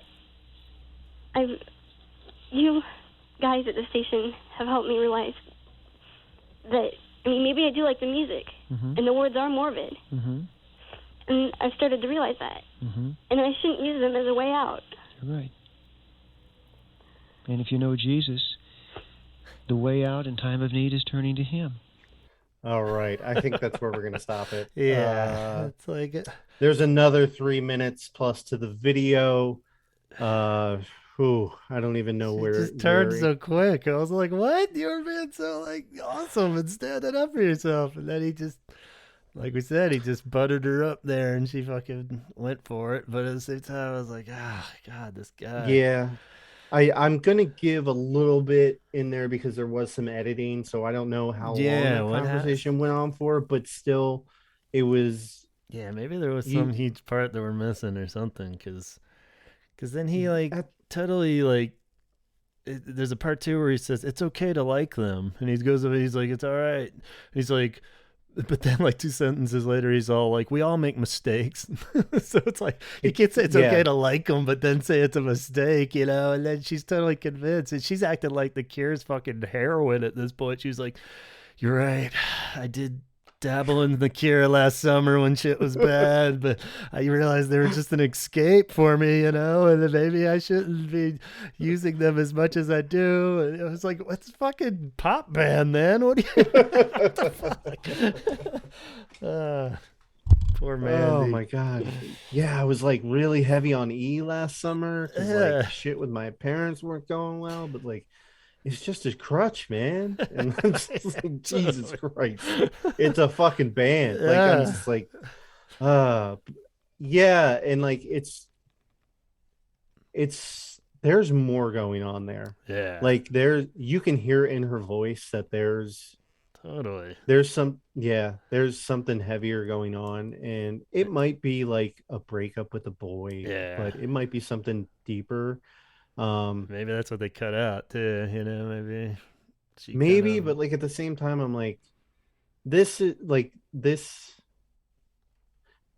is consistent with how you're treated as a teenager in the church, and you're brought, like, because what Bob's doing is just complete manipulation, and something that I know I've gone through, where you're basically brought into a conversation. I talked about it earlier on another episode about retreats, where these younger kids will be brought before adults, and you're made to feel trusted and vulnerable.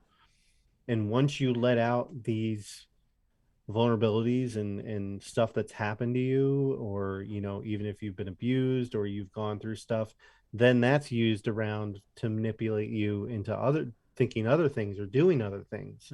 So this is just classic. This is all normal. It just makes me feel angry still. Because I think that's the problem with all this stuff, is like the youth side of it, like you're saying. And like in those past episodes you said, like there was that guy with the creepy video, and he just kept saying, oh, this is okay, it's okay, and like it's just these subtle little comforting words and stuff, and then it's all just this weird ploy to bring it back to like religion and stuff. I mean, it's all like, come on, is that really the ultimate goal here? You can't just, especially when it's a kid, I think when you get into adults trying to just figure out their faith and shit, it's like, fine, whatever fucking, makes you happy and look forward to, rolling on with the day. But these kids, it's like, you can't just make that the be all end all answer to everything. It's like, it's fucking life here. You can't be, I think that's my problem with religion stuff. It's like, you can't just be excited about dying your whole life. I mean, that's fucking great if it works out and you get to hang out, with all your dead dogs in heaven and stuff. That'll be awesome. But at the same time, it's like, you can't spend your whole adolescence in particular just being so excited about, the afterlife. It's like, come on, you can't steer that into music even, and on so many levels it just kills my soul to hear these things. And it is a control thing, because you're controlling her from listening to the music that she likes, and then that's going to convert to watching the movies she likes, and then it's going to go to the people that she hangs out with, and it's just, it goes layer by layer. But it's just I don't know. I would like to find out what happened to I wish there was a way somehow. If Mandy's still out there, maybe she's somebody we talk to all the time on Instagram and we don't even know it. She'll be like, that was me. Fuck Bob Larson. Or she's really big in the multi-level marketing, and works I for feel like she went one way or the other. This is like total Star Wars shit here. This is like whichever side you choose to believe is the light and dark side out there, listeners, you choose. But at the same time, I feel like she is definitely at a crossroad. I feel like if you're a Cure fan enough to defend them on a radio station, then there's no turning back. Deep in her heart, I think there's still good left in her somewhere, and I think she's a Cure fan still. But maybe I'm just being optimistic. It's gonna scare me when she starts using that as like I'm gonna get back at my mom and like go buy a new Cure tape. Totally. But I mean, it's completely shitty, the fact that they're ignoring real world issues that she might be having for some hypothetical afterlife. But the stuff that's going on right in front of her. She's obviously having issues with something, and they're just not addressing the root causes. So which I'm not judging, might be her parents. Yeah. Could be anything. Could be. But yeah, it's the fact that it's clearly there. And if the Cure's helping in the slightest, then don't shit on that. You know, it's like, let any band be that crutch if something serious is going on. And even, like you said, even the seriousness is just being a 13-year-old girl. That's enough, you know? So let her fucking do it, you know? It's and then the twist ending that just blows Bob's mind is when he finds out that Robert Smith is God. So, whoops. We are all on the same page after all. So. Whew. Yeah, I mean, it's one thing to think that the Cure sucks or that they're an evil band, but like to put it on a child is a whole other thing. But that's why we're here right now talking. So, and it doesn't get any spookier than that, you Halloween Absolutely fans. We go for the real life horrors here on this episode. Yeah. So if Mandy, is that her name? Yeah, I don't know if she gave her real name or not, but. Yeah, they kept calling her Mandy. Yeah. So, Mandy, if you're out there, we would love to talk to you one way or another, and see where things went to after that. Because we know what happened to Bob Larson. Yeah. So, yeah, I'd like to find out what happened to you. We know what happened to the Cure. Mm-hmm. Sort of. And, you know, God forbid, maybe she's still very strong in her faith and likes the Cure. I hear that's possible, even. that is possible. Like you could do it. It's not that absurd of a thought there, Bob. Maybe she could just be a devout Christian and like the Cure. So. There is no middle road with this. I'm not sure if you realize this or not. So, but it's life out there, you know. It's complicated. It's not that you can't just fucking play a Carmen song and have all your problems go away, you know. It's have you tried it? Yeah, maybe that's what I need to do more often in my life. Need some of the Seaman in your life. Yeah, so we'll see. Whoa. But I think that about wraps it up. Yeah. Gavin, thank you for joining me, and this is where you can thank me for joining you. Yeah, thanks for joining me, man. This is we killed two birds with one stone here. This is great. I like being efficient. Cool. Yeah, we haven't done many of these podcasts where I take the reins. Yeah, thank you. So I guess for the holy hour, I'll say talk hard. And for Chrissy and Donovan, I'll say bless your spirit or be well with your soul or something like that. And also with you, I believe, something like that. There you go. Yeah, that's our sign off. All right, and everybody say, I like my looks, I like my personality.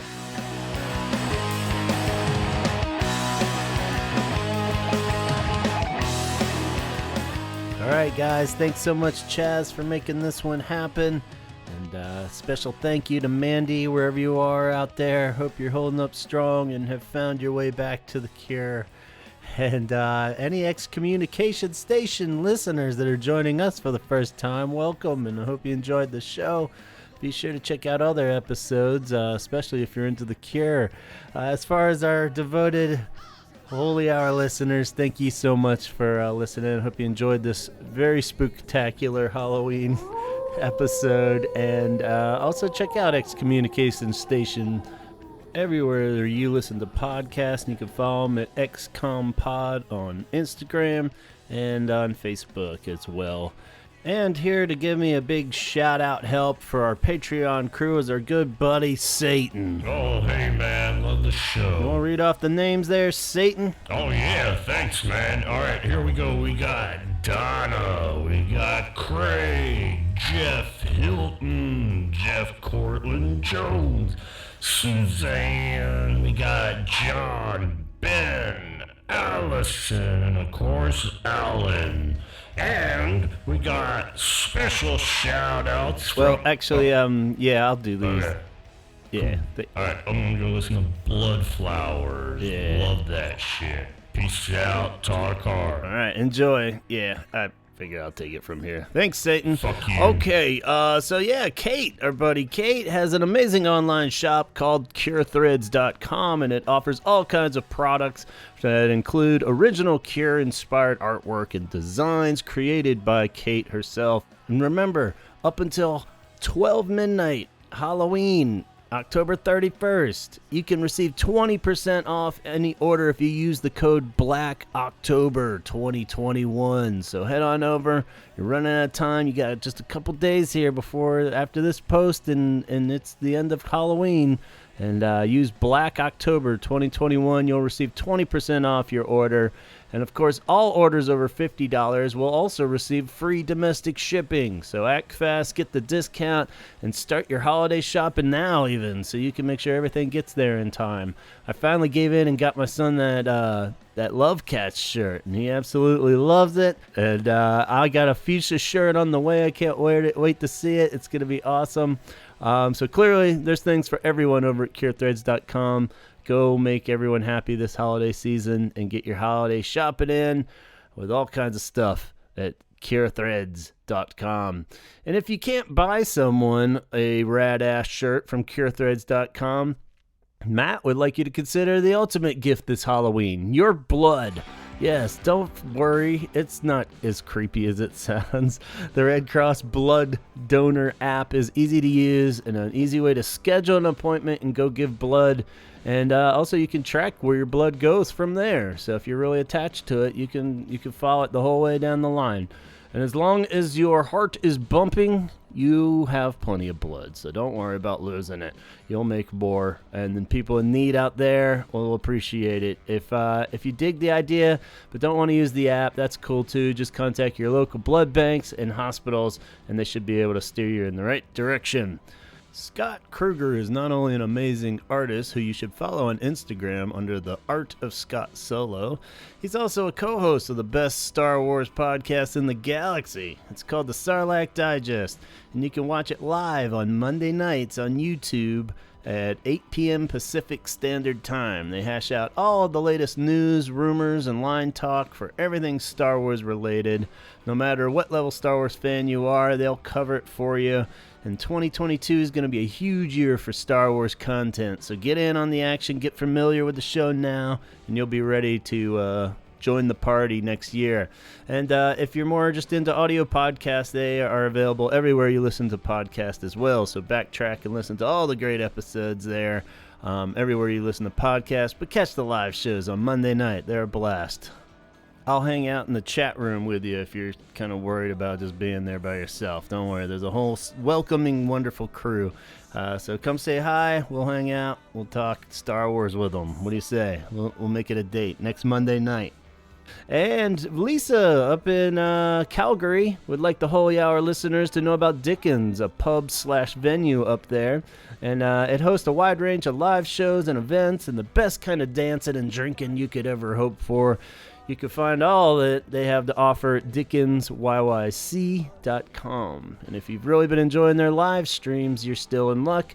You can still do the safety dance in the comfort of your own home on Tuesdays and Wednesdays at 8 p.m. Mountain Standard Time, and on Sundays at 9 Mountain Standard Time.